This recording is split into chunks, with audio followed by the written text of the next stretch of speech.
Hello everyone, this is Ms. Gutzel speaking. In this video, we are going to examine format feature number 8, Table, for the Google Docs series. With that being said, let's begin. I have already inserted a table into my Google Doc due to the fact that when you click on Format, Table is only active when you are working within one in your Google Doc. The first few options for table are to insert rows, insert columns, delete rows, delete columns, or to delete the table entirely. As these options are fairly self-explanatory, I'm going to demonstrate the options below delete table.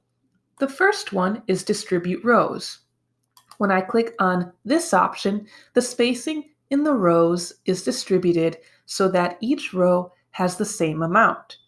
The same also applies to distribute columns.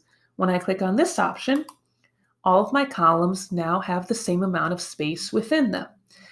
If you have a lot of text within your table, this can be a very useful feature for making certain that everything has the same amount of space. The next option within formatting a table requires me to highlight a few table cells. This option is called Merge Cells.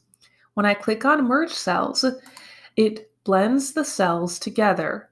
This can be very useful if you need to create special table formats for your items. For example, this set of merged cells could be used to create an overall title for the table I have created. I can also choose to unmerge cells if necessary.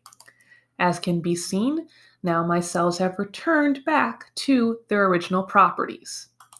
Speaking of properties, there is also an option called Table Properties within the Table submenu.